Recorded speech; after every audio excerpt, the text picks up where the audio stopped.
Assalamualaikum warahmatullahi wabarakatuh. Selamat pagi anak-anak. Berjumpa lagi dengan Bapak Guru. Hari ini kita akan belajar tema 1, subtema 2, pembelajaran 6. Pada pembelajaran 6, kamu sudah belajar tentang hewan selama 1 minggu. Banyak hal yang kamu ketahui. Kamu sudah tahu bagaimana hewan berkembang biak dan jenis hewan yang hidup di negara-negara ASEAN. Menarik bukan? Baiklah anak-anak, selanjutnya kalian akan membaca tentang kelelawar ya. Tahukah kamu tentang kelelawar? Hewan ini memiliki fakta yang menarik. Kelelawar memiliki indera pendengaran yang sangat baik, lebih baik daripada manusia. Berikut ini fakta tentang kelelawar. Kelelawar merupakan hewan mamalia. Tubuh kelelawar sangat bersih. Pada umumnya, kelelawar mempunyai 1 anak dalam 1 tahun. Kelelawar hidup 20-30 tahun. Kelelawar berperan besar dalam penyebaran dan penyerbukan tanaman. Kotoran kelelawar yang menempel pada gua justru akan melestarikan ekosistem. Karena pada kotoran tersebut, beberapa bakteri dan organisme lain menggantungkan hidupnya. Kelelawar tidur di siang hari dan mencari makan pada saat malam hari. Nah, demikian anak-anak bacaan tentang kelelawar. Baiklah anak-anak, selanjutnya kita akan menentukan kesimpulan teks laporan hasil pengamatan. Kali ini kita akan kembali menentukan kesimpulan dari teks laporan hasil pengamatan yang akan dibacakan. Kita dapat membuat kesimpulan berdasarkan informasi penting pada teks. Sambil mendengarkan, kita bisa mencatat informasi penting tersebut. Nah, kegiatan ini membutuhkan konsentrasi dan indera pendengaran.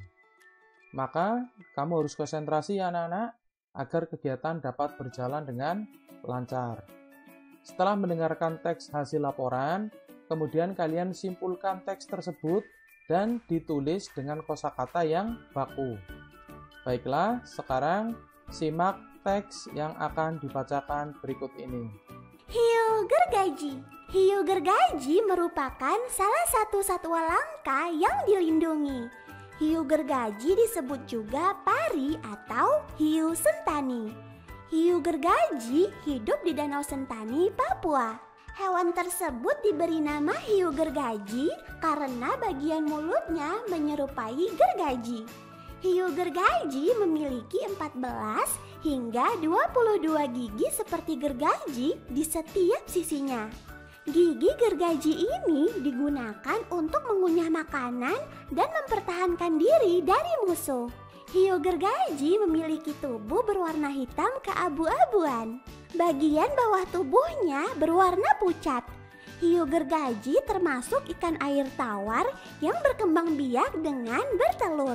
Hiu gergaji memiliki indera penciuman yang sangat tajam. Indera penciuman ini digunakan hiu gergaji untuk berburu mangsa. Biasanya hiu gergaji memangsa ikan yang berukuran sedang atau kecil. Nah, tadi kalian sudah menyimak teks laporan hasil pengamatan yang berjudul hiu gergaji. Setelah menyimak, kita bisa menentukan kesimpulan dari teks laporan hasil pengamatan tersebut. Kita tuliskan kesimpulan sesuai dengan informasi penting yang terdapat pada teks dengan kalimat sendiri. Kita gunakan kalimat yang mudah dipahami dengan kosakata baku dan ejaan yang tepat. Kita bisa menuliskan ya kesimpulan paragraf tersebut pada kotak berikut. Nah, tentunya kalian tadi sudah mencatat hal-hal yang penting yang ada pada teks pada saat kalian mendengarkan. Nah, setelah itu maka kalian bisa menuliskan kesimpulannya. Nah, kira-kira kesimpulannya Pak Guru sudah tuliskan seperti ini. Nah, kesimpulannya adalah di Danau Sentani, Papua, hidup hiu gergaji yang dilindungi. Mulut hiu gergaji berbentuk seperti gergaji yang digunakan untuk mencari makan dan pertahanan terhadap musuh. Untuk memburu mangsa, hiu gergaji memanfaatkan indera penciumannya yang sangat tajam. Nah, anak-anak, jadi bagaimana cara membuat kesimpulan?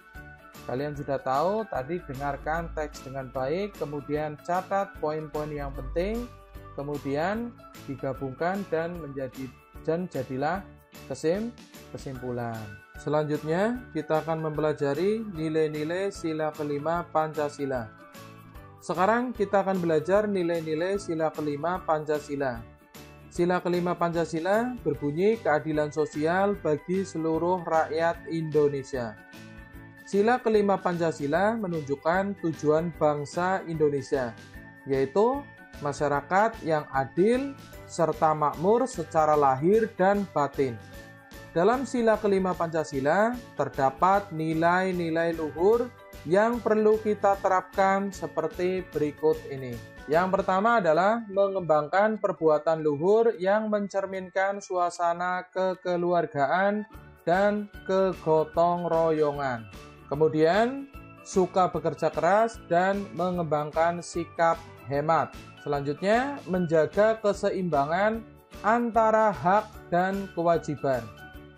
Kemudian, mengembangkan sikap adil terhadap sesama. Selanjutnya adalah menghormati hak orang lain. Nah, itu adalah nilai-nilai luhur sila kelima Pancasila. Terus, perilaku yang sesuai dengan sila kelima Pancasila, kita sudah mengetahui nilai-nilai yang sesuai dengan sila kelima Pancasila. Nilai-nilai tersebut sebaiknya kita wujudkan dalam perilaku sehari-hari. Nah, berikut ini beberapa contoh perilaku yang sesuai dengan nilai-nilai sila kelima Pancasila. Yang pertama adalah mengambil makanan secukupnya dan menghabiskannya. Jadi jangan terlalu serakah ya. Kita mengambil makanan, sudah mengukur seberapa banyak kita makan. Jadi pasti kita menghabiskannya. Jangan sampai ada makanan yang tersisa. Karena masih banyak saudara-saudara kita, baik di Indonesia atau di luar negeri yang kemungkinan masih kekurangan makanan. Oleh karena itu, jika kita mengambil makanan, kita harus mengambil secukupnya dan menghabiskannya. Kemudian yang kedua adalah mengerjakan pekerjaan dengan sepenuh hati. Nah, jika kita memulai suatu pekerjaan, kita harus mengerjakannya dengan sungguh-sungguh, dengan sepenuh hati, dengan optimis. Seperti itu. Selanjutnya yang ketiga adalah menyisihkan uang saku untuk ditabung. Nah, ini mulai dari kecil, sedari kecil kalian itu belajar untuk mengatur keuangan sendiri, yaitu dengan cara menyisihkan uang saku untuk ditabung. Dengan tabungan tersebut, nah kemungkinan kalian memiliki keinginan atau kebutuhan yang lain, uang tabungan tersebut bisa digunakan. Terus selanjutnya adalah tidak menjiplak hasil karya orang lain. Artinya kalian jangan benar-benar menjiplak. Tapi kalian bisa melihat hasil karya orang lain sebagai motivasi dan kemudian kalian bisa memodifikasi, menciptakan kembali dengan wujud yang berbeda. Berinovasi. Nah, itu yang diharapkan. Selanjutnya adalah tidak mengendarai sepeda di trotoar. Karena trotoar itu adalah tempat orang jalan kaki. Selanjutnya adalah tidak merusak sarana umum. Nah, ini jika sarana umum dirusak, maka banyak orang yang dirugikan. Nah, demikian itu adalah perilaku yang sesuai dengan sila kelima Pancasila. Jadi jika kita mengamati kehidupan sehari-hari, kita akan menemukan perilaku yang sesuai dengan nilai sila kelima Pancasila. Namun terkadang kita juga dapat menemukan perilaku yang bertentangan dengan nilai sila tersebut. Nah, mari kita belajar bersama bagaimana menentukan perilaku yang sesuai dan perilaku yang tidak sesuai dengan sila kelima Pancasila. Berdasarkan bacaan yang sudah saya tampilkan. Nah, mari kita baca bersama. Siti dan teman-temannya diundang menghadiri acara syukuran di rumah Udin. Di sana banyak makanan. Di meja sebelah kiri ada ayam goreng, sate, ayam, dan ikan bakar. Di meja sebelah kanan terlihat ada rendang dan soto ayam. Wah, Siti dan teman-temannya bingung memilihnya. Semua terlihat enak. Beni mulai berjalan mengambil 10 tusuk sate ayam, 2 rendang, dan sepotong ikan bakar. Siti mengambil 3 tusuk sate saja. Edo mengingatkan Beni agar mengambil makanan secukupnya saja. Baiklah anak-anak, tadi kalian sudah membaca bacaan tentang syukuran di rumah Udin ya. Nah, selanjutnya kalian menjawab pertanyaan berikut. Yang pertama adalah, apa pendapatmu tentang sikap Beni? Tadi, Beni itu bagaimana? Mengambil 10 tusuk sate ayam, 2 rendang, dan sepotong ikan bakar. Sampai-sampai diingatkan oleh Edo. Nah, menurut kalian, apa pendapatmu tentang sikap Beni? Menurut kalian, apakah itu sudah mencerminkan Pancasila sila kelima atau belum? Apakah itu patut dilakukan atau tidak? Renungkan terlebih dahulu. Nah, menurut Pak Guru, sikap Beni itu, Beni menunjukkan perilaku yang kurang baik. Beni berlebihan saat mengambil makanan. Selain tidak baik untuk diri sendiri, Beni membuat makanan cepat habis. Tamu undangan yang lain tidak bisa atau tidak kebagian makanan. Beni seharusnya melihat situasi dan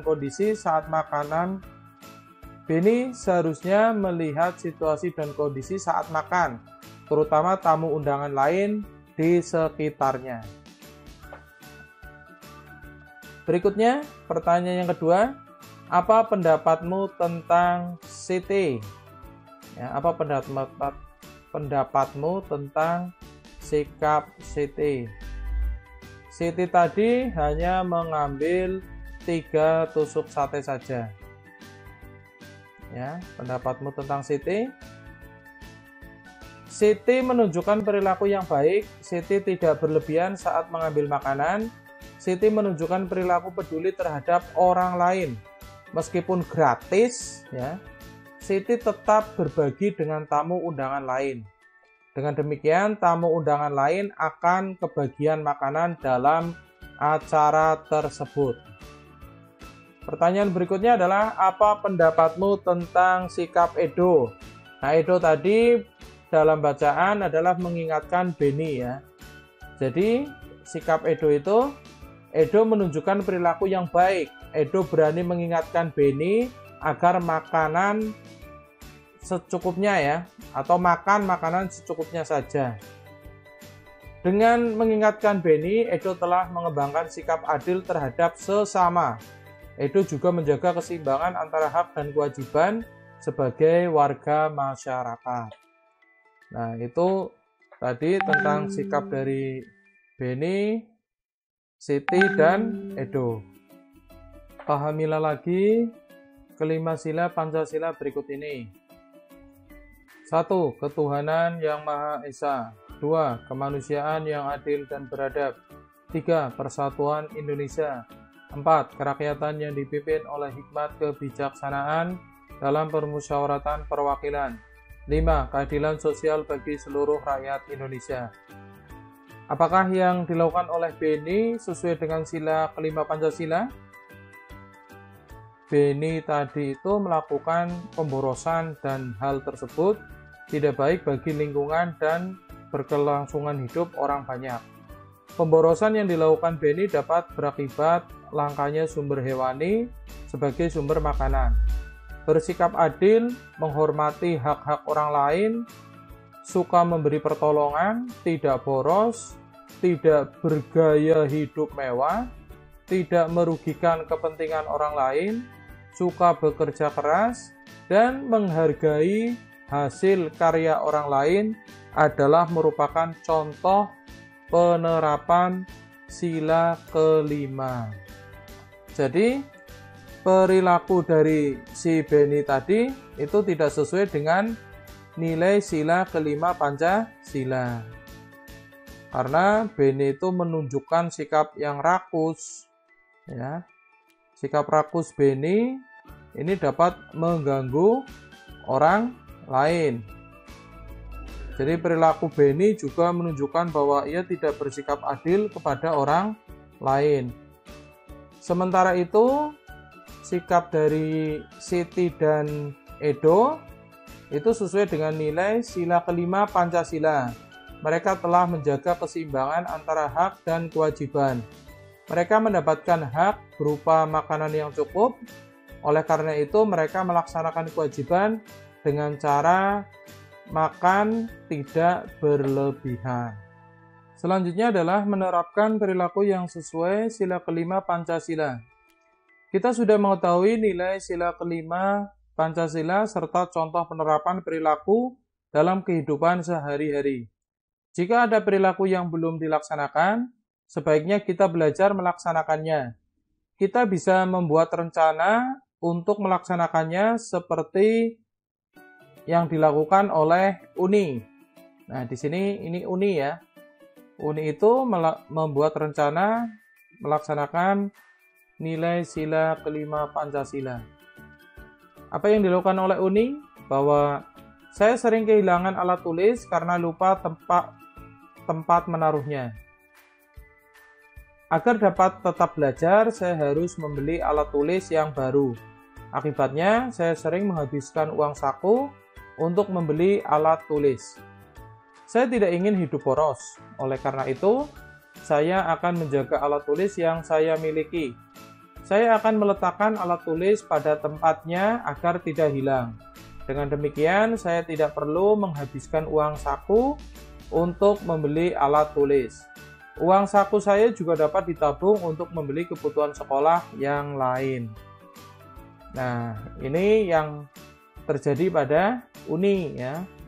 Karena sering kehilangan alat tulis, jadi dia boros uangnya untuk membeli alat tulis. Maka dari itu dia akan berusaha menjaga alat tulisnya supaya tidak hilang dan tidak hidup boros. Baiklah anak-anak, apa yang telah kamu pelajari hari ini? Apa saja? Iya, tadi ada tentang hiu gergaji ya, dan pengamalan sila kelima Pancasila. Bagaimana manfaatnya dalam kehidupan sehari-hari? Nah, silahkan kalian renungkan. Apakah kalian sudah melaksanakan pengamalan nilai-nilai Pancasila sila kelima atau belum? Jika belum, berusahalah untuk mengamalkannya. Nah, bagaimana cara kamu bersyukur kepada Tuhan Yang Maha Esa yang telah menciptakan beragam jenis hewan?